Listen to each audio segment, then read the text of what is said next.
आदिवासी कोळी समाजाला न्याय मिळण्यासाठी किंवा मागील सरकारने जी आश्वासनं दिली होती ती पूर्ण करण्यासाठी धुळ्याहून एक महिला नागरिक विधान भवन परिसरात आलेल्या आहेत। आपण त्यांच्यासोबत बातचीत करणार आहोत। ताई, काय सांगाल, काय नेमक्या तुमच्या मागण्या आहेत आणि ती मागणी घेऊन तुम्ही विधान भवन परिसरात आलेल्या आहेत? आदिवासी कोळी समाजाला न्याय मिळावा यासाठी तुम्ही मागणी करत आहात। काय नेमकी तुम्हाला सरकारने आश्वासनं दिली होती आणि ती आश्वासनं तुमची पूर्ण झाली का? माझं नाव गीतांजली कोळी। मी समस्त महाराष्ट्रातील आमच्या आदिवासी ढोर कोळी, टोकरे कोळी, मल्हार, महादेव कोळी हे जवळजवळ महाराष्ट्रात 60 लाख यांची संख्या आहे। म्हणजे आदिवासी जे 45 जमाती त्यांच्यापैकी फक्त आदिवासी कोळ्यांची संख्या महाराष्ट्रात 60 लाख कोळी आहेत आणि या 60 लाख कोळ्यांच्या जीवावर पूर्ण आदिवासी मंत्रालय हे चालतं। त्याच्यावर 25 आमदार हे आदिवासींचे निवडून येतात, 4 खासदार निवडून येतात। असं असताना देखील फक्त निव्वळ आदिवासी कोळ्यांचे आमदार खासदार होऊ नये आणि आदिवासी मंत्रालयावर कोळ्यांचं नेतृत्व येऊ नये यासाठी हे 25 आदिवासी आमदार जे फक्त 12 जमातीचे आहेत आणि संपूर्ण आदिवासींचा लाभ हे फक्त 12 जमातीचे आमदार घेत असतात आणि यांनी वेळोवेळी दबाव टाकून प्रत्येक सरकारवर आमचे कामं होऊ दिलं नाही। मराठ्यांपेक्षा, ओबीसींपेक्षा सर्वात जुना संघर्ष आदिवासी कोळी जमातीचा महाराष्ट्रात आहे, परंतु जाणून बुजून हे हरामखोर सरकार आमच्याकडे लक्ष देत नाही। 1914च्या देता का जाता या कोळ्यांच्या नेतृत्वामध्ये इथं मोठा मोर्चा झाला। आदिवासी कोळ्यांना आश्वासन दिलं देवेंद्र फडणवीस सरकारने। देवेंद्र फडणवीस तेव्हा मुख्यमंत्री नव्हते, त्यांनी आश्वासन दिलं की मी जर मुख्यमंत्री झालो तर आदिवासी कोळ्यांच्या मुलांना सुलभपणे जातीचे दाखले मिळतील, वैधता मिळतील। आमदार कोण आहेत ज्यांनी दबाव टाकला किंवा आता 28 जूनला एकनाथ शिंदे मुख्यमंत्र्यांनी विधानसभेमध्ये आमची मीटिंग लावली होती महत्त्वाची प्रश्न सुटण्यासाठी। त्या मीटिंगला रद्द करण्यासाठी आमदार जिरवळ लाज वाटते। या आमदार जिरवळांचे हे सभापती मनवतात आणि त्या सभापती पदावर असताना एक माणूस आदिवासी कोळ्यांची मीटिंग रद्द करण्यासाठी प्रयत्न करतो, ही अतिशय लाजरवाणी लज्जास्पद गोष्ट आहे। यांना पाठपुरावा करणारे आम्ही निवडून दिलेले आमदार मंजुळा गावित, आमशा पाडवी, विजय कुमार गावित, जिरवळ सुनील भुसारा, तसेच लहान मोठे किरण लहान मोठे आमदार हिरामन खोसकर या सगळ्यांनी जाणून बुजून षडयंत्र करून आमची मीटिंग मंजुळा गावित यांनी मीटिंग रद्द केली 28ची। मग परत आम्ही जोडो मार आंदोलन पूर्ण महाराष्ट्रभर करण्यात आलं यांच्या विरोधात।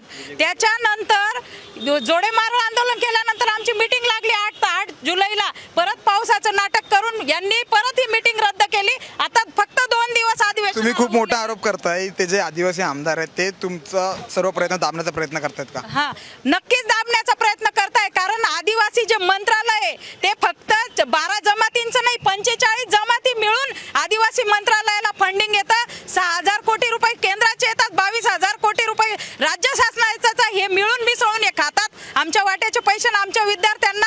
फक्त आम्ही मागतोय काय, शिक्षणासाठी प्रमाणपत्र द्या, वैधता प्रमाणपत्र द्या। आमचे मुलं 40 वर्षापासून वंचित आहेत। पुढची भूमिका काय असेल आता? आमची पुढची भूमिका एकच आहे, हे 2 दिवस उरलेले असताना या 2 दिवसांमध्ये आत्ताच्या आत्ताच यांनी इथं विधान भवनामध्ये आमचे आदिवासी कोळ्यांचे प्रश्न सोडवण्यासाठी मीटिंग नाही लावली आणि 50 पूर्वीच्या पुराव्याच्या आधारावर आम्हाला एसटीचे प्रमाणपत्र सुलभतेने नाही दिले तर पुऱ्या महाराष्ट्रभर आम्ही आंदोलन आता पेटवणार आहोत। आणि पहिला झटका हा मुख्यमंत्र्यांना आषाढीची जी वारी करायला जाणार आहे तिथं आमचे कोळी लोक यांना विठ्ठलाचं दर्शन घेऊ देणार नाही। तसे प्रत्येक जिल्ह्यामध्ये तालुक्यांमध्ये जोडेमार आंदोलन सरकारच्या विरोधात केलं जाईल। आता काय सांगाल, काय नेमक्या मागण्या आहेत तुमच्या आणि कशासाठी तुम्ही इथं विधान भवन परिसरात आले? संभाजी सोनवणे, मी भारतीय जनता पार्टीचा धुळे जिल्ह्याचा उपाध्यक्ष। माझी मागणी एवढीच होती की यावर्षी माझा टोटली समाज नाराज होता। मी जेव्हा भारतीय जनता पार्टीमध्ये धुळे जिल्ह्याचा उपाध्यक्ष होतो त्यावेळेस संपूर्ण महाराष्ट्रभर आमचा भारतीय जनता पार्टीला सर्वात जास्त पाठबळ लोकसभाला मिळाला, विधानसभाला मिळाला। यावर्षी मी राजीनामा दिला 2 वर्षापूर्वी आणि त्यांना सांगितलं की जोपर्यंत माझ्या समाजाला न्याय मिळत नाही तोपर्यंत म्हणजे मी राजीनामा दिला मिळणार नाही म्हणून। आणि ह्या वर्षी संपूर्ण लोकसभामध्ये ती नवनीत राणा असो, हिना गावित असो, भामरे असो, अजून इतर कोणी खासदार, संपूर्ण खासदारांना संपूर्ण महाराष्ट्रामध्ये माझा कोळी समाज खूप सर्वात मोठा आहे आणि संपूर्ण आमच्या समाजावर भरपूरपणे अन्याय होत चालला आहे। आता देवेंद्र फडणवीस साहेबांनी आम्हाला महामंडळ दिलं होतं, संपूर्ण त्यांचं पाठबळ म्हणजे अभ्यासाने, दरेकर साहेबांचा अभ्यासाने, गिरीश महाजन साहेबांचा अभ्यासाने हे पाठपुरा पूर्ण कंप्लीट एंडिंगला आला आहे। आणि विजयकुमार गावित आणि हे जे मंजुळा गावितला मी निवडून आणलं आहे स्वतः तिथं मतदारसंघामध्ये जाऊन आम्ही किती मेहनत केली आम्हाला आणि ह्या लोकांनी आता आमचा महामंडळ विरोध केलेला आहे तर याचा कुठंतरी न्याय मिळावा. तुम्ही म्हणता की फडणवीसांनी महामंडळ दिलं होतं परवानगी दिली होती पण कोणी तुमच्या महामंडळाला विरोध केला? आता शेवटी आदिवासी विकास खातं जे आहे ते विजयकुमार गावितकडे आहे. मंजुळा गावित हे शेवटी जेवढं 4-5 आमदार जे आहेत आदिवासी आम्हाला ते विरोध करतायत जे त्यांची निवडून यायची ताकद नाही. त्यांनी विरोध केला मग तुम्ही कोणाची भेट वगैरे घेतली का? पुन्हा फडणवीसांची भेट घेतली? देत नाही ना, भेटच देत नाही. समोर भेट यायला म्हणजे आम्ही भेट द्यावं, आम्हाला भेट मिळाली तर आम्ही काहीतरी त्यांच्याकडे मांडू शकतो. तुमचेच आमदार खासदार तुम्हाला दाबण्याचा प्रयत्न करतात? आम्हीच त्यांना निवडून आणि तेच आम्हाला दाबतात. संपूर्ण आदिवासींचे हक्क आता हे संपूर्ण निघालेले आहेत. आजच्या कंडिशनमध्ये आमच्या आदिवासींचे जमिनी हे मोडकीस आलेले आहे. पूर्ण जे काही सवलती आहेत ते टोटली हे संपवून निघालेत. ही जेवढी हे जे आता जे 25 आमदार हे यांना येणाऱ्या निवडणुकीमध्ये कोणीही निवडून येणार नाही. हे आमचं टोटली आमचं समाजामध्ये आम्ही संपूर्ण महाराष्ट्रभर आदिवासी लोकांना आम्ही मानणार आहोत की ह्या लोकांमुळे किती आदिवासींचं यांनी जे सवलती आहेत ह्या गमावलेल्या आहेत. या सरकारपुढे हे नतमस्तक झालेले आहेत. आता पुढील भूमिका काय असेल? लोक आहेत पुढील भूमिका काय असेल? पुढील भूमिका आमची एवढीच आहे की आम्ही संपूर्ण महाराष्ट्रभर आता फिरणार आहे जेवढे आदिवासी ना यांच्या विरोधात की हे आदिवासींचंच संपवून निघालेत.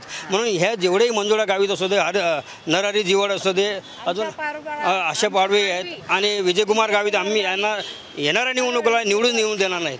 आता आम्ही जी हिना गावित आहे तिलाही मी पाडलं. मी त्या मतदारसंघामध्ये येतो. तिला अक्षरशः आम्ही मागच्या 2 पंचवर्षीला कंटिन्यू तिला आम्ही निवडून आणलेलं आहे.